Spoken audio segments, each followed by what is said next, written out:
Aparte se imagina que yo no me acuerdo los nombres ni nada, así que puede ser que... Voy a preguntar a ver si puedo. Y acá es fácil, el otro día tenía una clase con 80 y me dejaron sola, entonces era como que ya no sabía si estaba admitiendo, presentando la pantalla. Está bueno, pero a veces se torna un poco complicado. Bueno, clase de hoy. ¿Cómo les fue con los materiales del aula? ¿Qué les pareció la propuesta? ¿Se pudo seguir? Cuéntenme el intermedio entre la clase anterior y esta.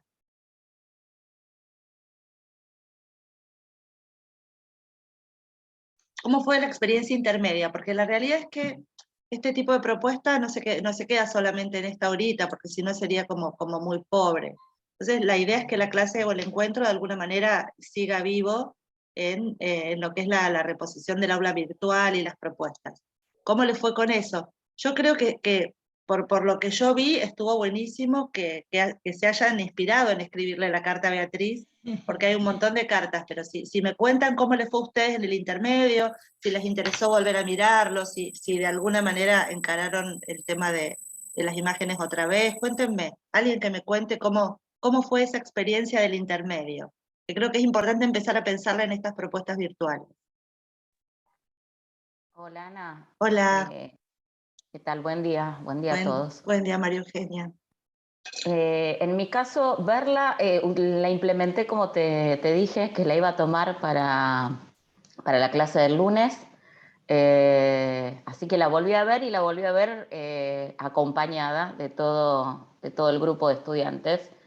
Y fue muy interesante porque lo pudieron, digamos, así como en su momento también yo pude relacionarlo con los contenidos que desarrollo, a ellos les resultó sumamente interesante y además me parece interesante también algunas cuestiones, algunos entre líneas que hay en la historia que quienes tenemos determinada edad o pertenecemos a determinada generación entendemos en contexto, y los chicos que son mucho más chicos, son primer año de psicopedagogía, así que la gran mayoría tiene 18, si es que los cumplieron, sí, deben estar, o están cumpliéndolos, así que fue sumamente interesante también ver las reacciones de ellos, como les resultaba gracioso, además muy bien relatado, realmente muy bien puesto en escena por la chica esta. Y a mí me costó al principio, digo, ¿qué le escribo a Beatriz?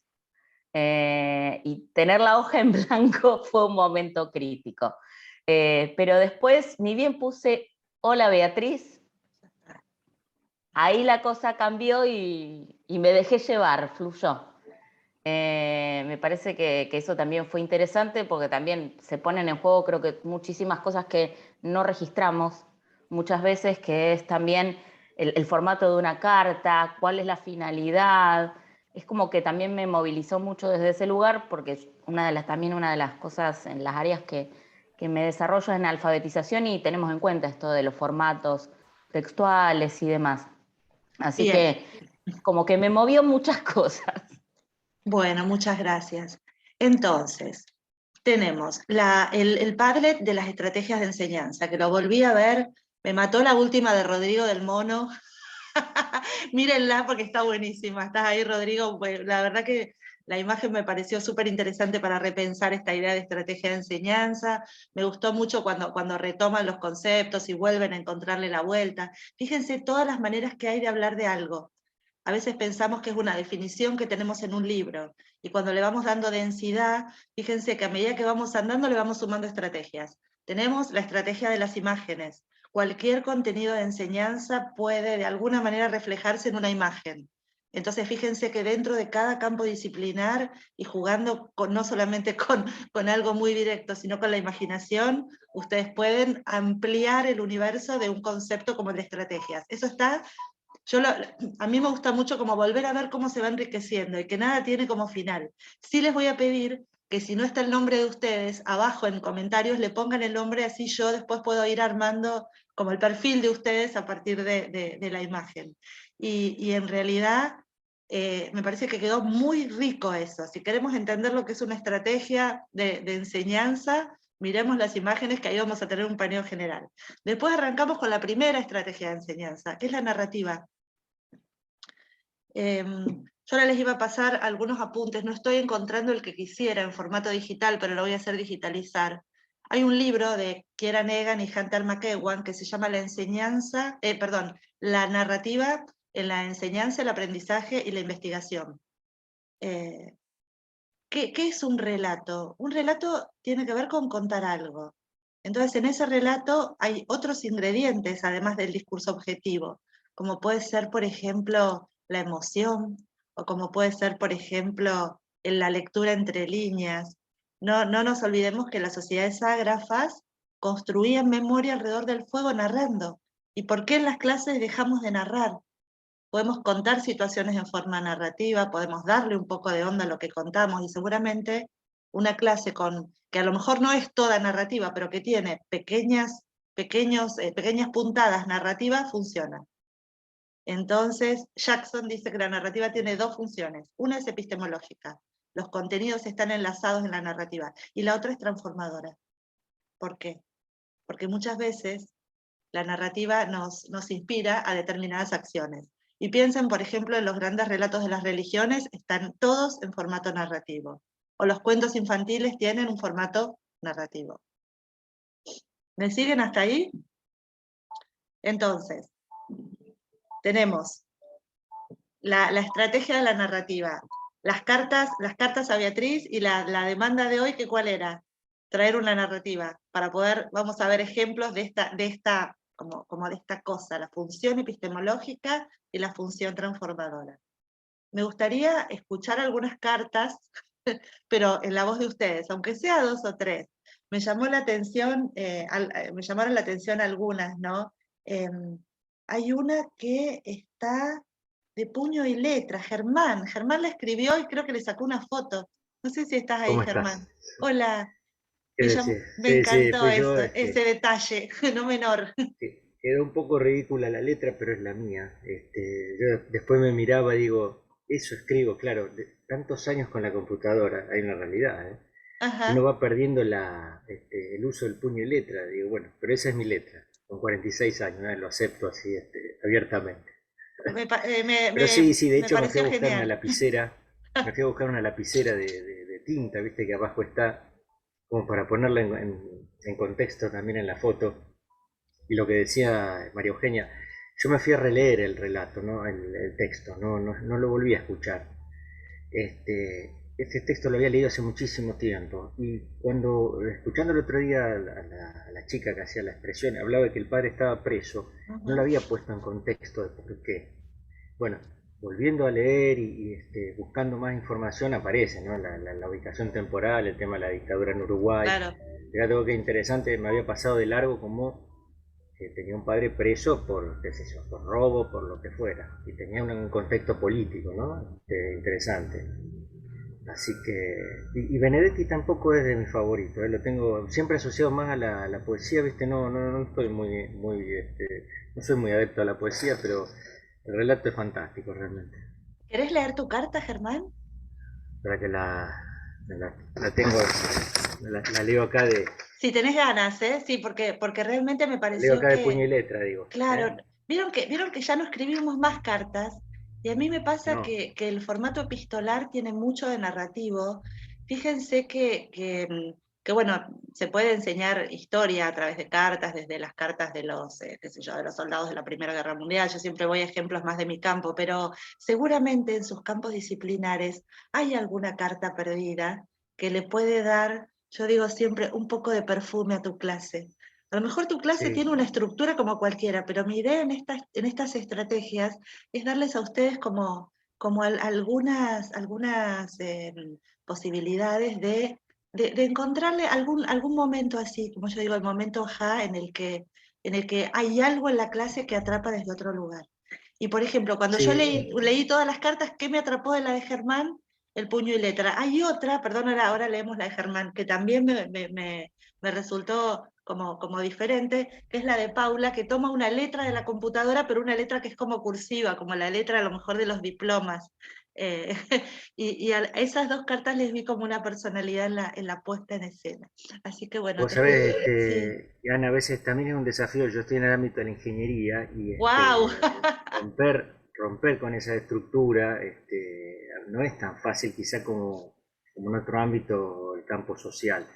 Yo quizá te retomo esto de las narrativas cuando cuento alguna experiencia laboral, que es personal mía y se la cuento a los alumnos, y ahí trato de darle un enfoque así contado con todo detalle para que se entienda a ver qué es lo que pasó, cómo fue de cierta, que quede, ¿no? Que quede algo, que no sea un relato como leer el diario. Mira, me das Bueno, lo leo.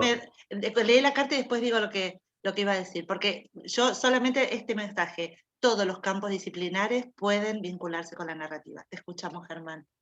Dale. 26 de octubre de 1982. Queridísima Beatriz, ¿cuánto tiempo sin verte y más aún sin escribirte? Espero que tus cosas estén muy bien. Me contó un pajarito que la semana pasada estuviste atrás de un dificilísimo enigma. Me alegra muchísimo que hayas podido resolverlo. Seguramente con Rosita a la par habrás encontrado la mejor solución a semejante misterio. Y también me pone muy contento que estés usando el diccionario. Es una gran forma de aprender muchísimas cosas. ¿Te cuento un secreto? Prontito vamos a ir a visitarte, pero no le digas nada a mami Graciela. Es una sorpresa. Muchos cariños del tío Germán. Hermosa. A ver, muchas gracias, Germán. Bueno, Qué gusto escuchar narrativas, y vuelvo a repetir para la gente que se fue sumando, y qué gusto leer 25 cartas. 25 cartas en una semana. Vieron que a veces uno da cosas para hacer y a lo mejor no llegamos a leer el capítulo, pero en este caso, que se hayan tomado el tiempo para escribir 25 cartas, para mí es una fiesta. Y cada una con su propia impronta, con su propia personalidad. Todos los campos disciplinares pueden vincularse, porque a lo mejor la narrativa puede ser de costado. No sé, Edith Litwin siempre contaba un cuento de una receta. Ella decía eh, que había una receta de carne que se le cortaba como si fuera la puntita para que fuera más sabrosa o para que tuviera algún tipo de bondad, ¿no? Y en la casa se seguía haciendo, ¿no? Nadie entendía muy bien por qué, porque en realidad no había ninguna lógica de cortarle un pedacito a la carne, al contrario, era como tenés un pedacito menos. Y en un momento empezaron a preguntar de generación en generación, ¿cuál era el secreto de quitarle un pedacito a la carne? ¿Y saben cuál era? Que la bisabuela tenía una asadera chica. No entraba en el horno, dice Bruno, tal cual, tenía una asadera más chica. Entonces, es un cuento lindo para enseñar qué, a ver.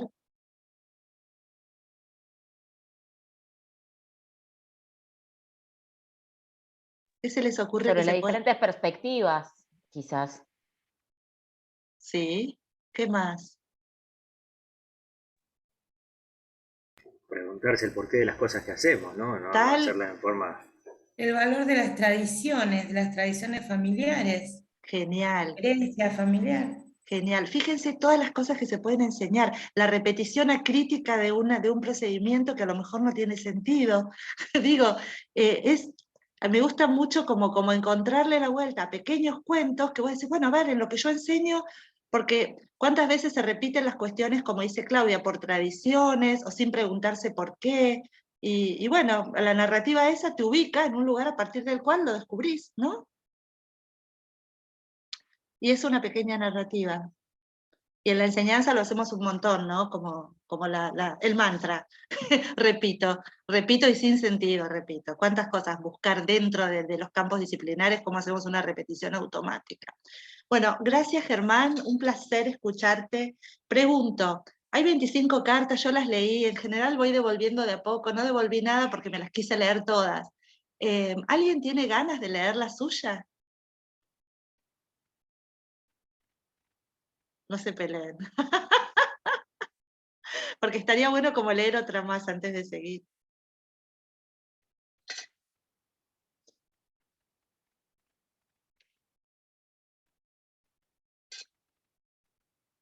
A ver, acá tengo mensajes que no estoy leyendo. Ah, buen día, no entraba en el horno, sí. Porque estaría bueno como escuchar otra voz. Y además las escribieron, o sea. Alfredo, Guillermo, Ana, Bianca, Bruno, Franco, Analía, Ana Belén, Gabriel, Gabriela, Germán, Griselda, Guadalupe, Laura. La Griselda es re larga. Y le hice un montón de cosas. Laura, Florencia, Luciana, María Eugenia, todos, digamos, yo podría pensar como docente, si no las leí, que no están, pero están ahí. Aunque sea cortita, vamos, alguien que se anime. Actitud.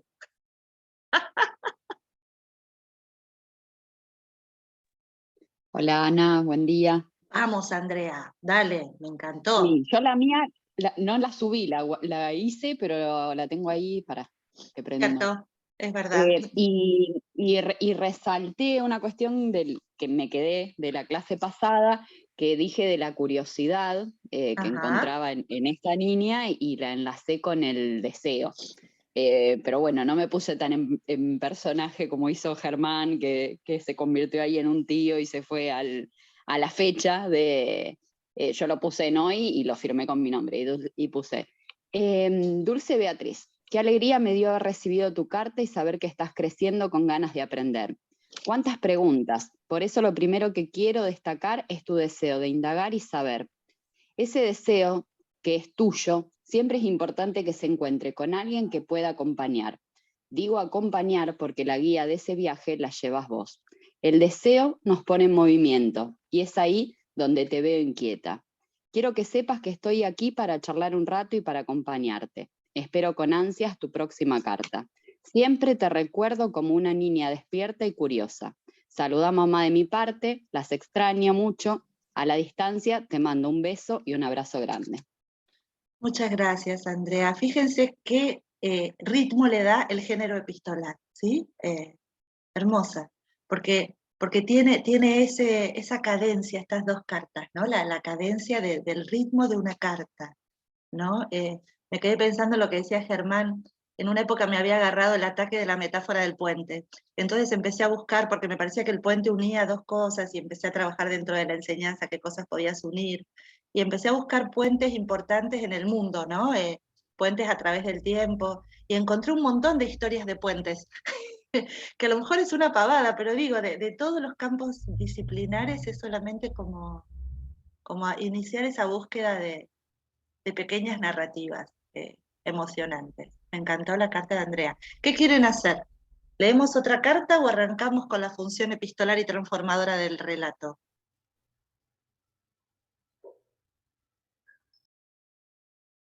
Bueno, arrancamos.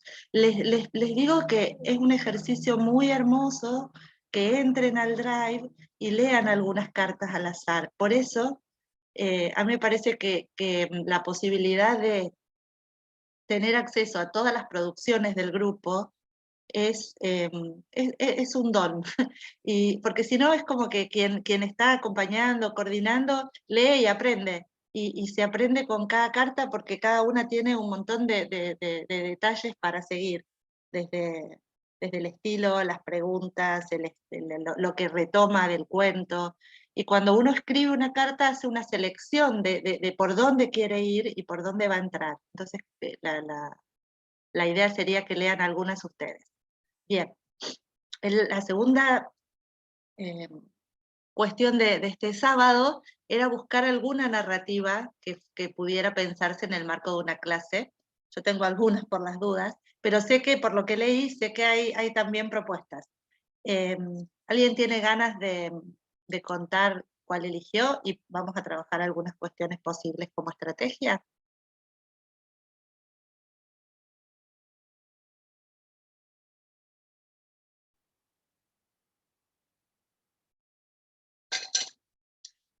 ¿Quién quiere presentar la propia?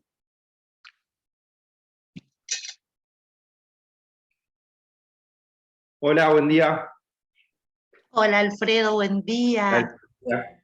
Bueno, yo la que busqué que me gustó un poco fue, si bien bueno, bastante infantil, se llama El exprimidor de nubes, Sí. que habla de que, bueno, que están en un reino, un montón de genios, como la gente más sabia del reino, y que había una nena que simplemente lo que hacía era trabajar en el reino, pero que escuchaba atrás de la puerta las genialidades que decían todo este grupo de personas que eran muy sabias y que asesoraban al rey.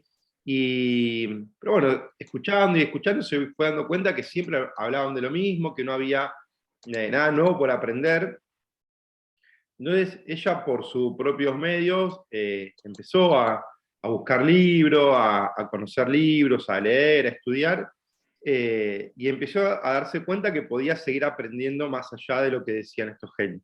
En un momento en el reino había una sequía terrible, no llovía, entonces el rey muy preocupado llamó a esta gente, a estos sabios, para ver cómo resolver esta situación, y nadie sabía cómo resolverla, pero vino esta nena y dijo, yo puedo proponer algo para que todo mejore, para que empiece a llover. Y la verdad es que se le rieron, ¿sí? Se burlaron, como diciendo, bueno, ¿cómo vas a saber vos? Si no sabe toda la gente más sabia, ¿cómo vas a saber vos que simplemente trabajás acá en el reino? Entonces, bueno, ella muy frustrada se fue, se encerró en su casa, hasta que de repente en un momento salió con un carrito que estaba armado con una tuba y otras cosas, y entonces fue a presentarle al rey esta situación, esto que ella había inventado. Le dijo, mire, yo puedo hacer que llueva. Entonces el rey, muy incrédulo, le dio la oportunidad de mostrar. Entonces, cuando ella empezó como a hablar o a susurrar dentro de la tuba, empezó a salir un sonido, y esto empezó a hacer que caiga una pequeña llovizna, hasta que de repente, bueno, ella dejó de hacer este sonido y dejó de llover. Entonces, el rey, muy contento, llamó a todos estos sabios, a la gente más conocedora dentro del reino, le mostró la situación, la nena volvió a hacer esa demostración. Entonces, lo que dijo los sabios, dijeron, bueno, no puede ser, ¿cómo pudo haber inventado esto? Entonces la chica lo que le dice, bueno, vayan y susurren todo lo que más saben dentro de esta tuba, y eso empezó a hacer sonidos, y empezó a llover, y empezó a llover, y empezó a llover. Entonces cada uno de los sabios iban y hablaban o comentaban algo dentro de la tuba, algo que ellos sabían mucho, y empezaba a llover y a llover y a llover. Entonces cuando le preguntaron en qué se basaba, cómo había inventado eso, lo que dijo ella es que se dio cuenta que las nubes se dan cuenta de las tonterías y se ríen de las tonterías que a veces decimos, y que lo que simplemente hizo con la tuba fue un traductor para que las nubes puedan entender. Entonces, más pavadas decían, las nubes podían entenderlo y podían reírse, y eso hacía llover. Lloraban de risa, digamos, las nubes. Por eso cuando los sabios hablaban, más pavadas decían y más lluvia había. Entonces, nada, me pareció importante, siguiendo un poco con la temática de la carta de Beatriz y del relato de Beatriz, la importancia de la curiosidad y de mantenerse constantemente en el ámbito del buscar, ¿sí? De buscar, de no quedarse siempre con lo que sé, o siempre con lo que me quieren enseñar, o con lo que me dan, y estar detrás de la búsqueda permanente, la búsqueda constante, de ir mejorando, y a veces cuando uno más aprende, cuando uno más sabe, cambia por completo la perspectiva de nuestra mirada frente a la vida inclusive, y ante distintas realidades, o hasta lo que teníamos como sabido anteriormente. Entonces, bueno, por eso me pareció interesante, y lo subí, que me parecía que continuaba un poco con la temática de lo de Beatriz y el objetivo de la búsqueda y de la experiencia de cada uno. Muchas gracias, Alfredo, súper como ejemplar el relato, ¿no? Entonces, recuerden esto, dos funciones del relato. Una epistemológica, sí, acá Agustina comenta, muy interesante. Lo lindo de esto también es que cada relato está en las carpetas. O sea, si les parece que para sus clases o para su campo disciplinar pueden tomar el relato de Alfredo, vale. O sea, esto de ir generando como casuística, ¿no? Digo, dos funciones, vuelvo a la idea. Una es epistemológica. Cuando hablamos de epistemología estamos pensando en esto que tiene que ver con el conocimiento. pero desde un punto de vista didáctico. Es como una epistemología no tan filosófica, pero más didáctica, que tiene que ver con el qué enseñar, que tiene que ver con esta idea de que el conocimiento es provisorio y se va construyendo y nos traduce lo real de diferentes maneras. Entonces, dentro del relato, siempre en el entre líneas hay contenido que está ahí adentro. En el caso del relato de Alfredo, ustedes pueden decirme cuáles, y hay un montón de cuestiones, ¿no? Que tienen que ver con, tanto con lo que decimos, con lo que contamos, con las traducciones, con la lluvia. Fíjense todas las cosas que se pueden vincular. Necesitamos una tuba para que llueva por acá. Y la otra función es la transformadora, porque ¿qué nos dice a nivel de actitud el relato de Alfredo?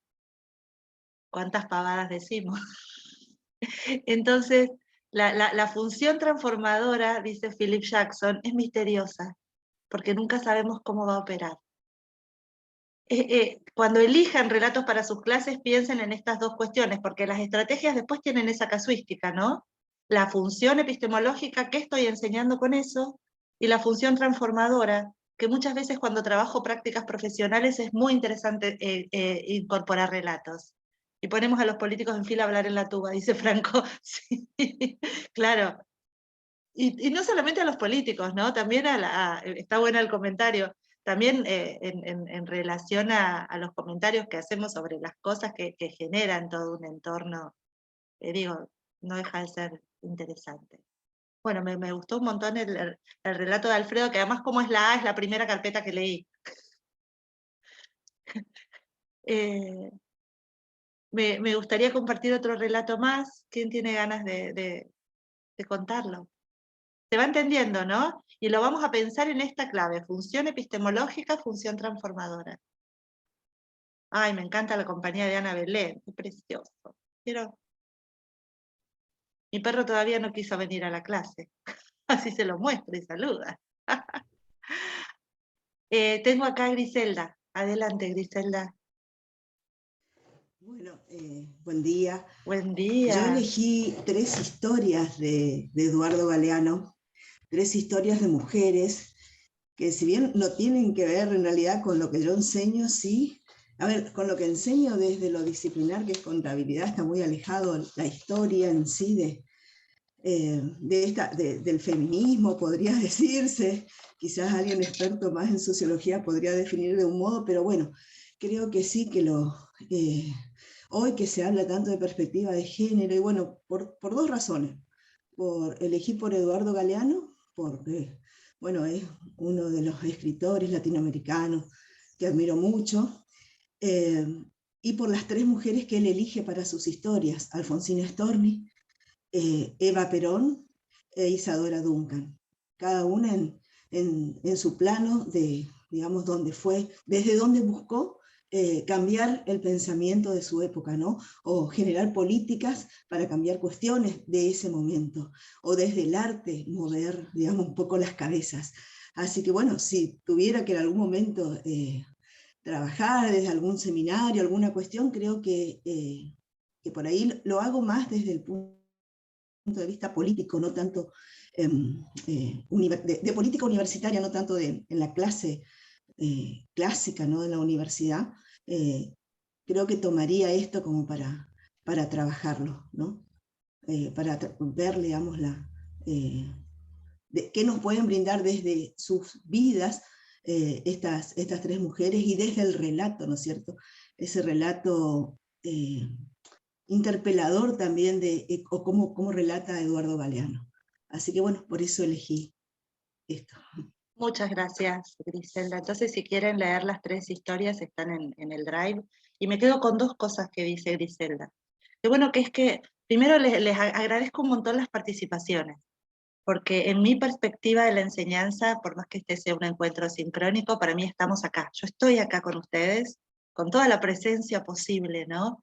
Y las participaciones son las que hacen que este encuentro tenga vida, porque si fuera solamente mi relato, para eso se los grabo y no estamos acá a las 8 de la mañana y lo vemos en otro momento. Entonces, agradezco mucho esto de decidir contar y participar. Si bien están todos los relatos en el Drive, no es lo mismo escuchar voces.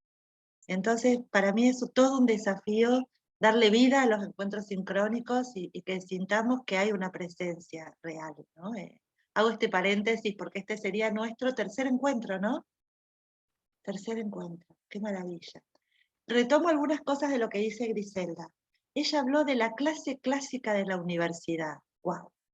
Yo vengo con una batalla, que esa estoy dispuesta a seguirla. Hay otras que ya las dejé por el camino, pero ¿por qué las clases universitarias tienen, como decía Edith Litwin en Configuraciones Didácticas, una secuencia lineal progresiva siempre? Que no es interpeladora de la comprensión. O sea, hoy en día hay un contexto que ha cambiado, hay otra forma de entender los tiempos, los lenguajes, las posibilidades. Entonces, ¿por qué seguimos con esta idea de la clase clásica de la universidad? Que puede ser igual de potente a nivel de lo que es la construcción del conocimiento académico, pero perfumada. ¿Por qué no incluir biografías? La biografía es una narrativa muy potente, pequeñas biografías que de repente aparezcan en el marco de una clase. El género biográfico me parece que en todos los campos disciplinares siempre hay biografías destacadas, un fragmento de biografía, aunque yo esté enseñando una temática que aleatoriamente se puede vincular. No digo que toda la clase estemos trabajando ahí, pero sí incorporar alguna. Galeano tiene relatos breves que son súper interesantes, tanto en Memorias del Fuego como en Espejos, que son cortitos y muy potentes, así que recomiendo. Venimos con los uruguayos. Gracias, muchas gracias. Luciana, adelante. Entonces, Griselda nos regala el género biográfico. La escuchamos a Luciana. Hola Ana, ¿cómo estás? En realidad quería agregar algo de lo que vos estabas diciendo que me acordé en relación a la explicación que dábamos con Cecilia. Yo no recuerdo, mis compañeros podrán corregirme si estoy mal, pero creo que era Maggio, que hablaba de liberarnos del tiempo de la explicación. Y casualmente, bueno, yo elegí como narrativa un capítulo del Principito, el capítulo número 1. Lo vi. Cuando escuché el cuento de Beatriz, bueno, un poco yo soy psicopedagoga, trabajo en clínica, y empecé a pensar el tema del acompañamiento, los aprendizajes, y el tema de la escucha, ¿no? Digo, muchas veces, hay una visión muy adultocéntrica del mundo. El mundo parece construido desde una interpretación muchas veces adulta, y parece que los niños no tienen nada por decir, o lo que tienen por decir a los adultos parece no importarles, a muchos adultos, no digo que a todos. Entonces, un poco, bueno, yo encaré la carta por el tema de las disculpas a Beatriz, por el modo de comunicarnos con ella, y pidiéndole que nos tenga paciencia, que todavía estábamos aprendiendo. Un poco fui por ese lado. Y me acordé del Principito, en el capítulo número 1, cuando no el Principito, sino el piloto, digamos, con quien él se encuentra, empieza a dibujar y dibuja la serpiente que se come el elefante, y se lo muestra a los adultos, y todos los adultos le dicen que es un sombrero. Digo, y no hay posibilidad ahí de esperar una respuesta. Cuando él dice, bueno, ¿te asusta mi dibujo? ¿Por qué ha de asustarme un sombrero? Dice, le contestan los adultos. Y hay una parte del capítulo que habla, a ver si puedo acá encontrarlo, que dice, las personas mayores son incapaces de comprender algo por sí solas, y es muy fastidioso para los niños tener que darles explicaciones una y otra vez. Entonces acá aparecía el tema de la explicación, del cual podemos liberarnos. Y bueno, por otra parte, no sé, a mí en temática psicopedagógica se me ocurren un montón de cuestiones que podemos trabajar en relación a este capítulo, en relación a la escucha, al pensamiento del niño, a los tipos de intervenciones que hacemos. Ahí cuando el niño está mostrando un dibujo y de repente damos una interpretación de antemano al dibujo del niño, en vez de esperar y escuchar a ver qué es lo que quiso representar. Cuando el dibujo tiene tanta carga inconsciente también, ¿no? Bueno, y un poco eso, a mí me pasó eso, que las dos actividades, si bien eran distintas, las pude enseguida como vincular casi por asociación libre. Cuando escribía la carta a Beatriz se me vino ese capítulo a la cabeza. Gracias, Luciana, muchas gracias. Me das pie para plantear esto, ¿no? Cada narrativa que eligieron, ahora viene como la segunda parte. Habría que buscarle su, su correlato epistemológico, que Luciana lo hizo recién y de una manera maravillosa. ¿Qué cosa yo puedo enseñar con eso? Que a lo mejor no tienen que tener que ver directamente con lo que ustedes enseñan, pero sí poder entender que hay contenidos, que es todo lo que uno enseña, que están en ese entre líneas de lo que eligieron, que puede tener que ver también con la vida en general, porque cuando enseñamos no solamente enseñamos lo disciplinar, sino que hay un montón de otras cuestiones que están ahí, y a veces no nos damos cuenta que son súper importantes e inspiradoras. Entonces, de cada relato, la vuelta que quiero que le den esta semana es encontrar la función epistemológica, qué contenidos puedo yo enseñar a partir de esa selección que hice de la narrativa, y si le encontramos alguna función maravillosa en esto de que puede ser inspirador en la transformación de la experiencia. ¿Me siguieron hasta ahí? O sea, ¿cuál es el hilván que tengo que hacer en mi propia carpeta? Función epistemológica, función transformadora. Y van a encontrar en el aula virtual un capítulo sobre, no sé bien cuáles les voy a poner, el libro es de Hunter McEwan y Kieran Egan, no sé si han leído algo de ellos. Ellos trabajan fundamentalmente en narrativas. Y Kieran Egan tiene un libro hermoso que se llama La imaginación en la enseñanza, que bueno, que también, ¿viste? Abre puertas a ese otro mundo de mundos posibles, que podemos a lo mejor ver por dónde vamos. Y me quedo pensando en otra cosa que dijo Luciana para que no se me escape. Muchas veces nuestros estudiantes, por más que sean grandes y que sean como jóvenes, tampoco entienden y creemos que sí. Entonces insistimos con no apelar a preguntarles, ¿qué ves? ¿Y qué es lo que hiciste? ¿Y por qué lo hiciste? Siempre repetimos la misma explicación que habíamos hecho, sin darnos cuenta que a lo mejor lo que estamos viendo es un sombrero y no lo que ese dibujo está representando. Entonces también poder abrir eso, ¿no? La presunción de identidad compartida, dice Bruja. Claro. Buen día, profesora. Buen día, buen día. ¿Cómo le va? ¿Cómo están? ¿Todo bien? Sí. Bueno, yo al respecto de esto quería hacer un comentario, ¿no? Las veces que uno no pregunta porque no quiere pasar como bruta. Es lo que le pasaba a Beatriz. No entendió ni una sola palabra, pero no quiso seguir preguntando para no pasar como bruta, y dijo, bueno, ahora voy a ir a descubrir, porque ella no quería que piensen que ella era burra, digamos, porque no entendió ni una palabra, solo la palabra ciudad. Y bueno, eso me dejó pensando, ¿no? Las muchas veces que uno mismo como estudiante, me pasa que yo a veces no entiendo algunas cuestiones y no las pregunto por justamente ese miedo. Y tratar de nosotros, como futuros profesores universitarios o bueno, los que ya están en actividad, poder tratar de romper ese hielo, el hielo ese con el estudiante y decir, bueno, pueden preguntarme lo que quieran, acá nadie se tiene que sentir de menos, o se tiene que sentir inferior, o tiene que sentir que su pregunta es tonta. Bueno, esa es un poquito lo que estuve reflexionando sobre Beatriz. Me costó un montón escribir la carta, les confieso, porque empezaba a escribir y me daba cuenta que estaba escribiendo a modo carta documento, y te parecía una... Era estimada Beatriz, y me salía el lenguaje de carta documento. Y me costó bastante, pero bueno, creo que pude sacar un poco de emoción para escribir esta carta. Y bueno, también subí un cuento que se llama El espejo chino, no sé si, que es de un autor anónimo. Puse abajo las explicaciones del cuento. Y también se trata más o menos de lo mismo, ¿no? De la forma en que nosotros mismos nos vemos reflejados en el mundo, y que por ahí muchas veces no es la forma de que nos ven los demás. Y más que nada empezar a trabajar esa parte, digamos, de conocer cada estudiante y de empezar a ver las individualidades de cada uno, y a partir de ahí empezar a trabajar, ¿no? Conocerlos y conocerlos en sus individualidades, porque creo que ahí está en todos los trabajos que siempre hago resalto esa parte, que cada uno es diferente, aprende de manera diferente y se puede llegar a esa persona de una manera diferente, no todos se van a copar con la misma actividad o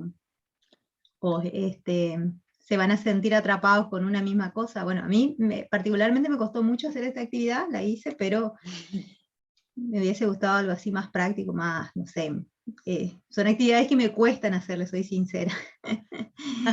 Y bueno, está buenísimo que sea desafiante, ¿no? Por eso hacer diferentes cosas creo que nos... A ver, si algo cuesta es porque está interpelando, ¿no? Yo acá los voy a interpelar todo el tiempo, no saben todo lo que se viene, las cosas que van a tener que hacer. Y eso que tengo poquito tiempo con ustedes, es una horita en la que trabajamos, pero siempre estoy pensando en qué cosas pueden sumar a su perfil como enseñantes, enseñadores. Una cosa de lo que dijo Luciana, ¿no? Explicar. Está buenísimo explicar. Lo que pasa es que la clase no tiene que ser solamente una explicación. Porque es decir, en mi clase, si va a haber narrativas, también puede haber fragmentos de explicación. Explicar viene de plica, que es un término que viene del griego. La plica es una especie de rollo. Entonces cuando se anunciaba algo, se extendía la plica y ahí estaba el desarrollo. Por eso es como abrir el desarrollo de algo y el acto de explicar. Lo que pasa es que las explicaciones tienen que ser potentes y pequeñas. Yo estoy explicando ahora, pero mi clase no es una mera explicación. Entonces, como género estratégico, está buenísimo explicar, pero saber que tiene que ser corta, concisa, tal vez con algún tipo de recurso, de mediación que me ayude.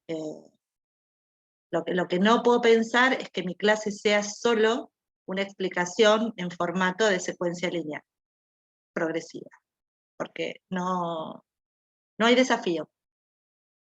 Y en la explicación yo puedo meterle preguntas, puedo ponerle una pequeña narrativa, ¿se entiende? Como formato. Y bueno, yo en realidad soy amiga personal de Mariana, y siempre conversamos mucho de estas cosas. Y su último libro es súper interesante, si les gusta pensar en cosas así como un poco más innovadoras, se llama Híbrida, y la manera en la que ella edita este libro es en un formato solamente de ebook. La editorial es Tilde, y ahora la invitación es a que escribamos con ella algunos capítulos. O sea, es todo un proceso de esto que ha venido pasando después de la pandemia, así que si les interesa, eso es una experiencia. No solamente leer el libro, sino participar del formato, porque hay un podcast que lo anuncia. O sea, está pensado más en términos experienciales, como yo vengo planteando esto, que la clase sea un conjunto de experiencias que habiliten la enseñanza y el aprendizaje. Así que es Híbrida, editorial Tilde, para quienes tengan ganas, formato de ebook y con otras características. Bueno, ¿cómo estamos de tiempo? Porque estoy perdida, -4. Bueno, ¿alguno eligió alguna narrativa vinculada con su campo disciplinar? Así como Luciana hablaba del Principito de cuestiones... Sofía, vamos Sofía, dale. Profe, yo cuando plantea la consigna, pensé en un contenido o algún concepto que pueda relacionarlo con mi profesión, soy psicopedagoga también. Vi que también Paula eligió ese, por 4 chiquitas de nada. Ay, sí, yo también elegí ese. Sí. Cuadradito quiere entrar a jugar a la casa de sus amigos, pero la puerta es redonda. Entonces Cuadradito empieza como a intentar adaptarse a esa puerta, y llega un momento que los amigos se reúnen y se dan cuenta de que Cuadradito no va a poder entrar si es él el que se adapta. Y busca la manera de que sea la puerta, de cortarle las esquinas a la puerta para que pueda entrar. Entonces esto me lleva a pensar en el concepto de diversidad, de inclusión, de la necesidad de que no sea Cuadradito el que se adapte al medio, sino al revés, que Cuadradito no deje de ser Cuadradito. Genial, Sofía, buenísimo esto del vínculo con lo epistemológico, ¿no? Diversidad, inclusión, desafiliación, no sé, lo que ustedes quieran poner como concepto. ¿Alguien más que haya elegido alguna narrativa que tenga que ver con su campo disciplinar?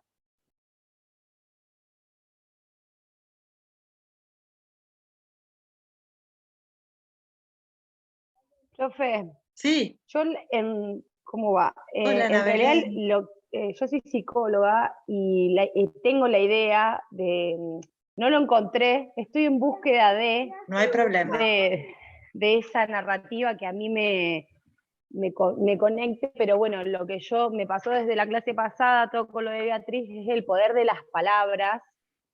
Entonces, bueno, desde también esto de qué importante que es para mí en mi profesión, la palabra, la escucha, me quedé con eso, digamos, de la clase pasada, y bueno, estoy en búsqueda de algo que me relacione con eso.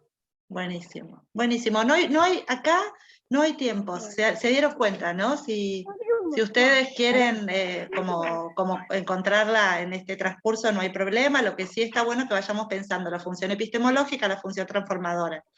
Ana, me parece que Joaquín, el hijo de Pancho, te quiere mostrar el trabajo que estuvo haciendo. Ay, me encantaría. El dibujo. Ay, cómo me gustaría. A ver, Joaquín, mostrame, ¿qué hiciste? Mira, ahí está la profe. ¿Me querés contar? ¿Qué dibujaste? Para que no te salga. A ver. ¿Qué dibujaste? Te querés mostrar lo que dibujaste. Ahí arriba lo tenés. Ay, pero ahí. Qué lindo, me encanta. ¿Cómo te llamas?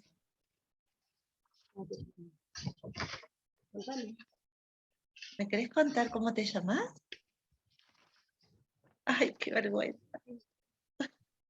Bueno, lindísimo, muy bueno tu dibujo, seguí dibujando, que acá contamos historias y también las dibujamos. Bueno, hermoso. Desafío de cierre. Hay para mí una estrategia que es maravillosa, que tiene que ver con recapitular, que puede ser como reconstruir. Cada vez me parece más interesante la mirada post-clase, no solamente pensar la clase como anticipada, sino esta posibilidad de pararse por fuera y mirar lo que hicimos, y repensarla como aporte, ¿no? Hay una pregunta que me viene dando vuelta en estas semanas, que es ¿qué se pierde el estudiante o la estudiante que no viene a mi clase? Que estaría bueno que se la hagan quienes están enseñando, ¿no? ¿A qué se perdió? ¿Valió la pena estar ahí? ¿Qué te perdiste? Entonces, les propongo lo siguiente. La idea sería como, ya que venimos trabajando algunas cuestiones que tienen que ver con las palabras, ¿qué nombre le pondrían a esta clase? O sea, es una recopilación, una reconstrucción cortita. No vamos a hacer como un relato de lo que se hizo hasta ahora, sino al revés, como achicarla, como cuando hablábamos de las 6 palabras. ¿Qué nombre le pondrías a este encuentro de sábado a la mañana en el que compartimos cuestiones vinculadas con las narrativas como estrategia de enseñanza? ¿Qué nombre le pondrías? Como es un nombre cortito, vale escribirlo en el chat o también decirlo.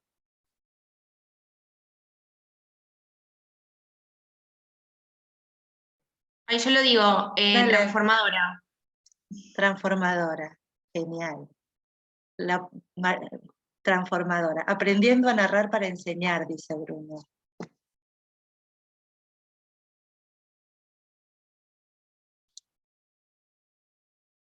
Relatos para la enseñanza, dice Griselda, escribe Griselda. Story class, dice Gabriel.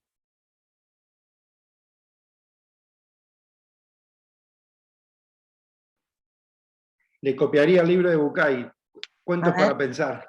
Cuentos para pensar, repensar. Narrativas condensadas, muy bueno, Germán. Enhebrando diálogos, reflexiva. Miren qué lindo condensar, enhebrar, son como acciones muy interesantes del entre líneas, ¿no? Copensando, Bianca. Muy bien, muy bien. Compartir historias para repensar.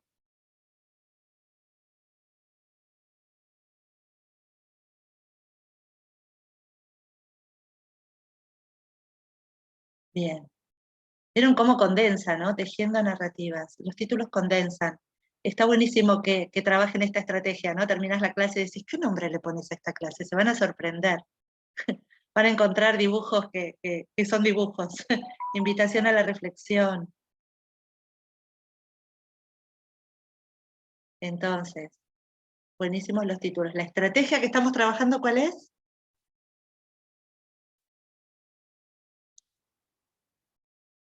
¿Qué estrategia de enseñanza estamos desarrollando? Recapitular. Recapitulen, y se puede recapitular en forma narrativa también. Entonces yo puedo combinar estrategias, puedo recapitular y decir, escribile una carta a fulanito que no vino a la clase, contándole qué hicimos. Y está bueno también porque te da la pauta de qué fue lo que pasó en la clase. Digo, es ir combinando y saber que enseñe lo que enseñe, los contenidos pueden estar ahí adentro. Por supuesto que no vamos a escribir otra carta, pero ustedes ya experimentaron lo que es escribir una carta. Y es muy lindo como situarse en ese espacio y reacomodar.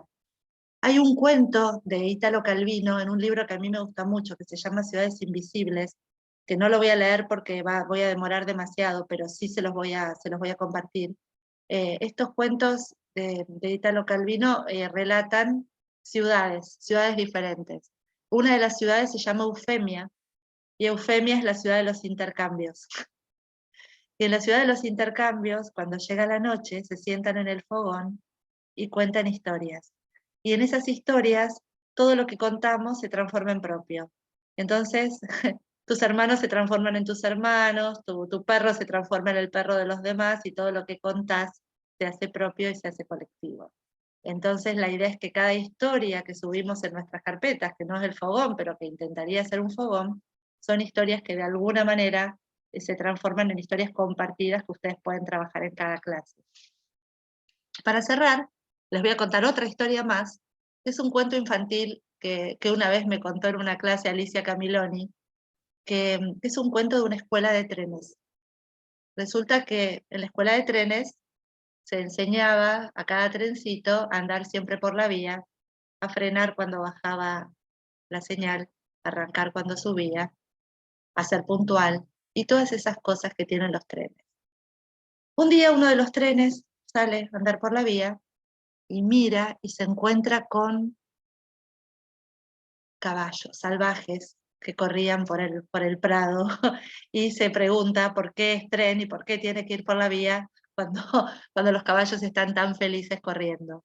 Entonces, ¿qué hace? Se sale de la vía y queda de alguna manera atascado en la tierra, y tienen que venir a rescatarlo para enseñarle que los trenes siempre tienen que ir por la vía y seguir las instrucciones que aprendieron en su escuela. ¿Por qué cuento este cuento? Porque ahí está muy clara la función transformadora y lo que se pretende a veces con las historias, para que tengamos mucho cuidado del poder de las narrativas.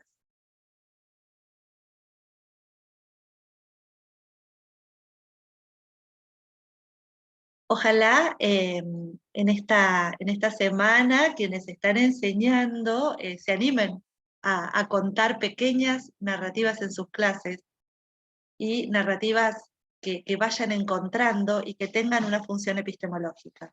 ¿Por qué no encontrar narrativas de campos que a lo mejor no son los que habitualmente resultan como más dúctiles, ¿no?, para la narrativa? A lo mejor la psicopedagogía, la psicología. Me quedo pensando en Germán, que enseña cuestiones vinculadas a la ingeniería. El otro día me contaba un estudiante que estaba enseñando Pitágoras y que les contó la biografía de Pitágoras, y que le parece que de la clase se acordaron más cuando hizo la reconstrucción de la biografía de Pitágoras que del teorema. Pero la biografía de Pitágoras puede ser una muy buena excusa para comprender el teorema. Entonces, narrar es una estrategia didáctica maravillosa. Me quedo pensando en qué pasa si no viniste a esta clase. ¿Qué te perdiste?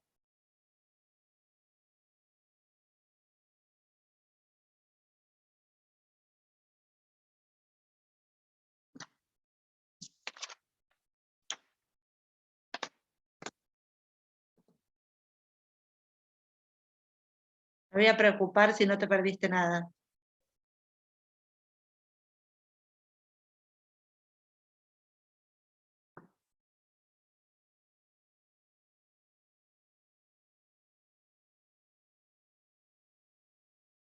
¿Qué se perdió quien no pudo estar en esta horita?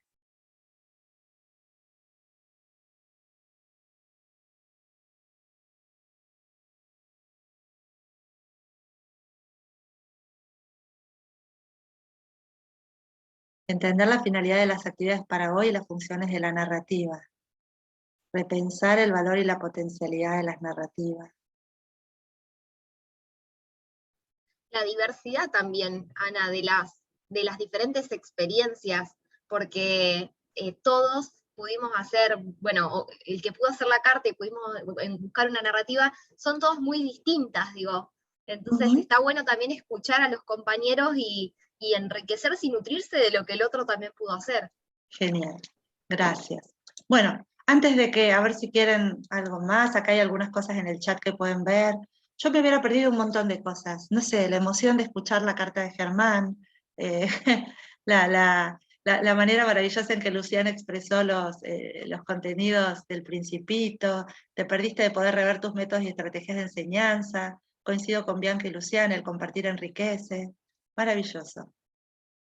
Bueno, coincido, bien, para la próxima clase, desafío para la próxima clase. Por un lado, seguir trabajando esto de las narrativas y ver, pero la idea sería que tengan a mano un objeto con el que puedan plantear algún tipo de situación de enseñanza en sus campos disciplinares. Interpelarse y preguntarse sobre sus propias prácticas, qué otras estrategias puedo implementar. El chat está divino. Entonces, tener a mano un objeto para la próxima clase, los quiero ver, ¿eh? Que tenga algún vínculo con su campo disciplinario y que pueda ser útil para pensar en la enseñanza. ¿Qué otras estrategias implementar? ¿De qué manera lo llevo a mi disciplina? Entonces, seguimos con las narrativas ahí dando vuelta, pero vamos a ver si arrancamos con algo más, que sería tener a mano, porque quiero que lo tengan a mano, un objeto que de alguna manera pueda utilizar para enseñar en mi clase. Bueno, me suena el gong de las 9, les agradezco, pero infinitamente la participación, tanto en el chat como a quienes tomaron la palabra. Invito a que sigamos participando. Les voy a dejar el cuento de la ciudad Eufemia, que es hermosa, para que también la tengan por si quieren usarla. Todavía no organicé el encuentro en el aula virtual porque no tuve tiempo, pero prometo hacerlo en el transcurso del fin de semana. Les mando un abrazo, una buena semana que se inicia el lunes y que el sábado se aprenda mucho. Nos vemos. Gracias, Ana. Nos vemos. Gracias, adiós. Chau, chau.